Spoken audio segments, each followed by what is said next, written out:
Isa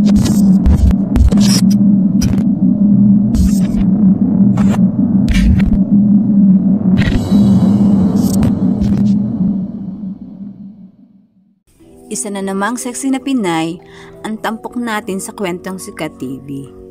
Isang Pinay na may magandang pangangatawan, kabilang siya sa most sexiest woman in the world at laking South Korea.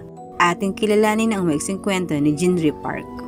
Kung hilig mo ang mga ganitong klaseng mga video, ay huwag kalimutan mag-subscribe at i-click na rin ang notification bell para lagi kayong updated sa susunod ko pang mga video. Kaya simulan na natin.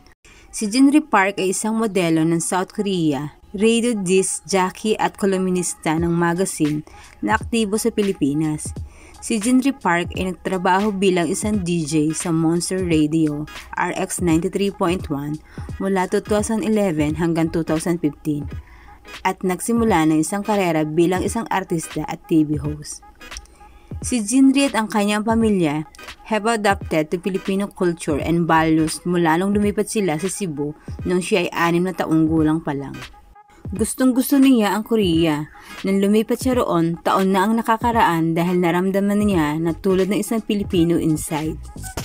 Bagaman siya ay nagmula sa South Korea, si Jinri Park ay nonetheless ang kanyang sarili bilang isang modelo, radio disc jockey at isang personalidad sa TV sa Pilipinas na ginawaran ng mga cover ng iba't ibang mga magazine. Si Jinri ay patuloy na naging bahagi ng 100 Sexiest ng APHM mula pa noong 2011. At bukod sa kanyang palabas sa radyo, lumabas din siya sa mga web show at proyekto sa telebisyon para sa iba pang mga television network. Pagpasok niya sa bahay ng Pinay Big Brother, gagawin ni Jinri ang makiangkop sa isang bagong kapaligiran. Si Jinri Park ay pinanganak noong April 24, 1988. Lumitaw siya sa Grab Your Book, ang The Jinri Experience na inilabas ng Summit Media, ang publisher ng APHM at sa wakas bilang cover girl noong August 2013. Naabot na ni Jinri Park ang top 10 in 2014 Sexiest Woman list. Siya ay sumali rin sa kompetisyon ng Brazilian Jiu-Jitsu International.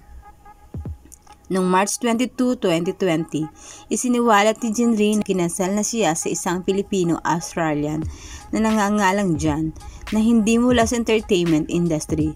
Ito ay nakilala niya sa Sydney, Australia. Mula na lumipat, nagsimula siya magtrabaho bilang isang waitress.